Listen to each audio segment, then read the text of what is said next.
নজর রাখছে এই মুহূর্তের সবথেকে বড় খবরের দিকে। এই মুহূর্তের বড় খবর, দমকল মন্ত্রী সুজিত বসুর সল্টলেকের অফিসে আবারও ইডি।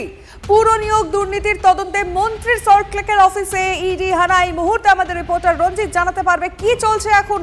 রঞ্জিত, দেখো, পুরনিয়োগ দুর্নীতি মামলায় আজ সকাল থেকে কিন্তু ইডির কেন্দ্রীয় তদন্তকারী সংস্থা ইডির তদন্তকারী আধিকারিকরা কিন্তু সাঁড়াশি তল্লাশি চালাচ্ছেন। এবং একদিকে যেরকম দমকল মন্ত্রী সুজিত বসুর অফিসে, এবং পাশাপাশি তোমাকে জানিয়ে রাখি যে সুজিত বসুর আত্মসহায়ক তথা দক্ষিণ দমদম পুরসভার ভাইস চেয়ারম্যান নিতাই দত্তের বাড়িতেও কিন্তু একযোগে তল্লাশি সংগঠিত করছে। তুমি জানো এর আগে যে পুরো নিয়োগ দুর্নীতি মামলায় সিবিআই তদন্তকারী আধিকারিকেরা এই নিতাই দত্তের বাড়িতে তল্লাশি চালিয়েছিল এবং ইডি একাধিকবার নিতাই দত্তকে ডেকে জিজ্ঞাসাবাদ করেছিল। সেই তদন্তের মামলায় কিন্তু এই মুহূর্তে কিন্তু ইডির তদন্তকারী আধিকারিকরা কেন্দ্রীয় বাহিনীর সহযোগে কিন্তু এই মুহূর্তে তল্লাশি অভিযান সংগঠিত করছে। এবং পুরো নিয়োগ দুর্নীতি মামলায় যে সকল নিয়োগ হয়েছে, অর্থাৎ সে কিসের ভিত্তিতে হয়েছে, অর্থাৎ আয় বহির্ভূত সমস্ত হিসাব কিন্তু খতিয়ে দেখছে ইডি তদন্তকারী আধিকারিকরা।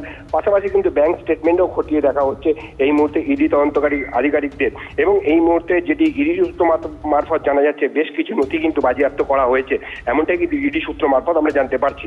নজর রাখুন।